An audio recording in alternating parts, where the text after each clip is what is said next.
everybody. Welcome back to another Daily Drop here on TarHeelIllustrated.com. I'm THI publisher Andrew Jones, and the topic today is Carolina basketball. No shortage of topics to dive into with Carolina football and basketball. Today, the focus is hoops, and the question is very simple. Might the coming Tar Heels this coming season have more talent than this past season's team? That's the question. Before I dive into it, very quick reminder, you can be a Tar Heel Insider too for just $8.33 a month. Head on over to our site, TarHeelIllustrated.com. Sign up. It's just $8.33 a month. Only $8.33 a month. It's the same price it was when I took over August 1st, 2014. Everything else is skyrocketed. We've gone over this many times before.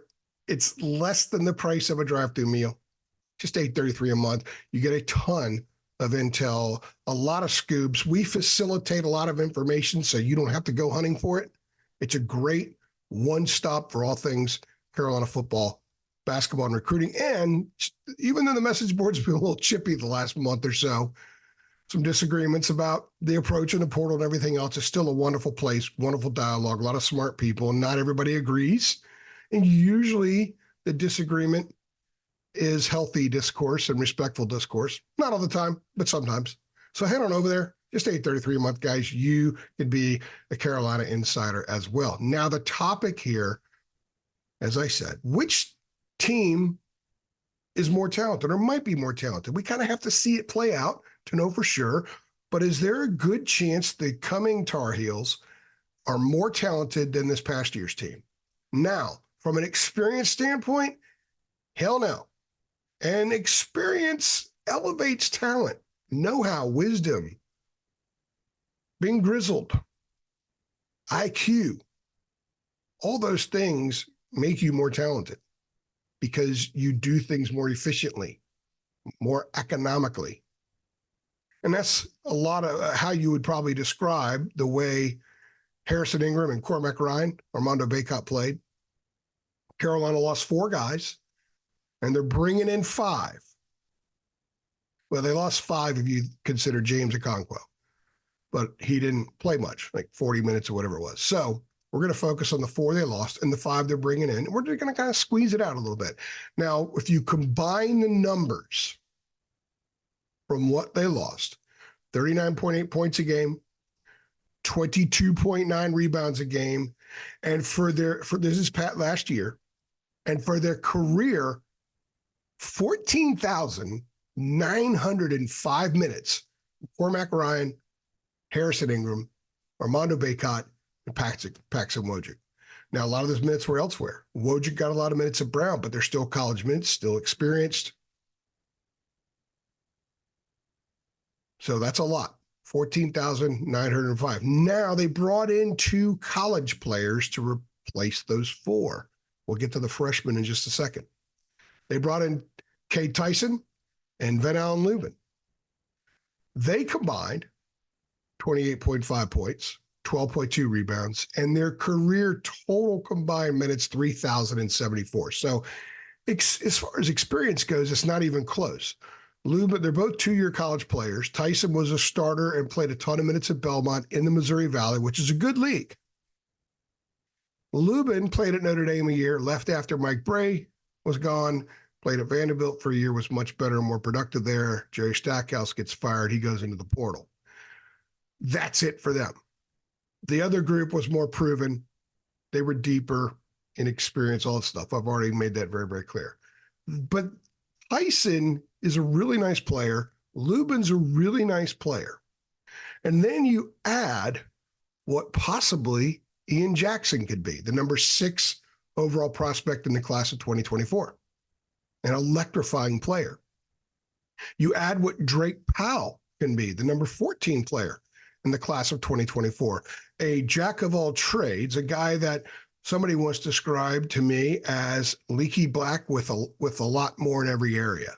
Well, we'll see. Leaky could defend, and Leaky there's a reason Leaky was in the NBA last year. Still, what does Drake Powell give them? Is he a rotation guy? And then there's James Brown, the number 96 player in the class of 2024. David Sisk, our basketball recruiting director and analyst, believes that James Brown's probably a project. He's a year or two away, a little bit like Zayden High a year ago, but High was maybe a little bit more ready for college, at least to mix it up for a few minutes a game. So that's what they brought in. So they brought in 5. They lost 4. We'll say 5. You want to do a Okonkwo because he and Brown might be a wash. But the other 4, you could argue Tyson, Lubin, Jackson, and Powell combined are more talented than Ryan, Ingram, Baycott, and Wojcik. You could make that argument. Talented. I'm not talking about better. I'm talking about talented with potential. There's a lot of potential in that foursome. Now, the next question is, what did last year's team do better than what this year's team probably will, and vice versa? Couple of things. Last year's team went 8 deep. Jalen Withers, Jalen Washington, Seth Trimble off the bench. That was the core. This year's team should go 9 deep. Jalen Withers, Seth Trimble, Ian Jackson, Drake Powell. Right now, that's without penciling Jackson and Powell into the starting lineup. That's not a discussion about who will start. That's not what this is about. I think it's just safe to assume at this point that's the depth. And that's the 9 deep with the other starters. Last year's team, very good rebounding team, excellent rebounding team, probably better than what this year's team is going to be, but I wouldn't sleep on it because Cormac Ryan didn't get a lot of rebounds. Wojcik didn't get many, won a game. He and Wojcik averaged 3.8 combined a game. Now, Armando's the all-time leading rebounder in school history. Baycott was at 8.8, or excuse me, Ingram was at 8.8 last year, led the ACC in regular season play and conference play. It's tough to replace. But, Lubin was at 6.3.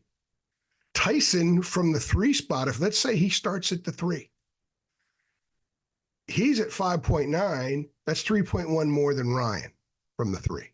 RJ Davis, pretty good rebounder, 3.6 last year. Remember, he's had double-digit rebound games. Elliot Cadeau picked up his rebounding, especially on the defensive end later in the year. And we don't know again what Jackson and Powell are going to be. And by the way, next year's team could go 10 deep with Zayden High.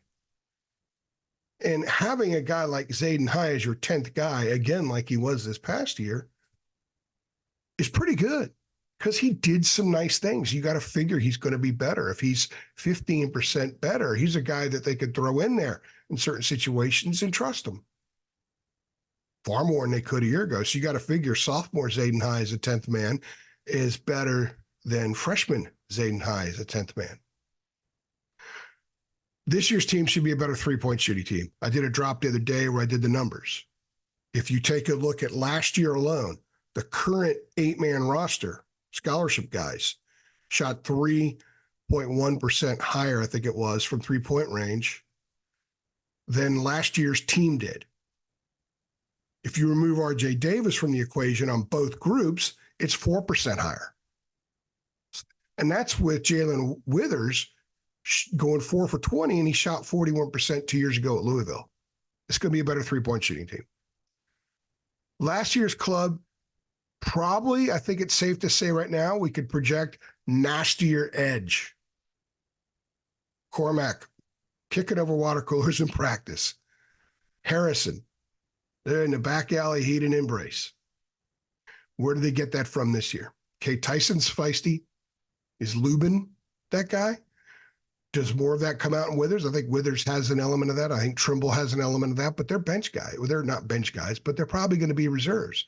Does Jalen Washington develop more of that? He did show signs late in the year, ripping the ball away from opponents a few times. I asked him about it one time in late February, maybe. And when I mentioned ripping the ball away, he flashed a big smile. He knows. He knows he needs more of that. And that was maybe the beginning of him adding that to his game. This year's club, I think you could say, is going to be quicker and faster. You could see some small ball. You could see maybe a little more pressing, maybe some full court. Some, I don't want to call them junk defenses, but maybe some flexibility defensively. A lot of man. They're going to get after it. Play a lot of man too. So you then add sophomore Elliot Cadeau should be a lot better than freshman Elliot Cadeau, especially with consistency and defensively and shooting the perimeter shot. Junior Seth Trimble, he showed a lot of development as a sophomore. He should continue that. He'll be better as a junior than he was as a sophomore. Junior Jalen Washington should absolutely be better than sophomore Jalen Washington. He's going to play more. We did a pod about his production per 40 minutes, something like 18.8 points and 12.8 rebounds per 40 minutes. He shot 71% last year. People are sleeping on him. He's got some things to improve. Got to get nastier, like I was talking about. Got to play stronger. Got to be better on the blocks defensively before his man gets the ball, making it more difficult. Jalen Withers should be a better player than a year ago, simply because he's more comfortable. It took him a while to sort of find his way. And when he did, look at the last 6-7 games of the season. He was outstanding. Outstanding. And like I said, sophomore Zayden High should be better than freshman Zayden High. So I think you can make the argument this team might have more talent. It also might be more versatile, quicker and faster, shoot the three better.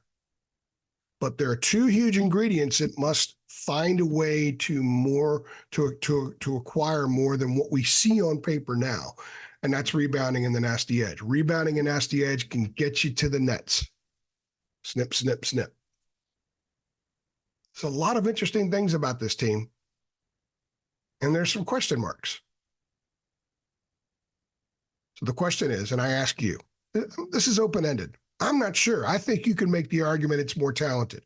I'm not saying it's better, I'm saying it's more talented. Do you think it's more talented? If you do, let us know. Let us know on Facebook, let us know on Twitter, let us know on our message boards, both the free and premium board. And let us know why, either way. I want to know what you guys think. You guys know hoops, you know Carolina hoops. Let us know what you think. If you're excited about this coming basketball season, about how this group is going to mesh, click like on this video. If you're excited about Carolina basketball in the middle of June, click like on this video. Make sure you subscribe to our channel. Hit the notification bell so you get updates every time we upload a video. Please tell your Carolina Tar Heel friends about us. Let them know we're here. Tar Heel Illustrated on YouTube, at Heel, no S, at Heel Illustrated on Twitter, and TarHeelIllustrated.com for just $8.33 a month. You would have known absolutely everything about what Carolina did in the transfer portal. We crushed it. David Sisk absolutely crushed it. And you would have been there along for the ride the whole time. I'm AJ, and thank you for stopping by.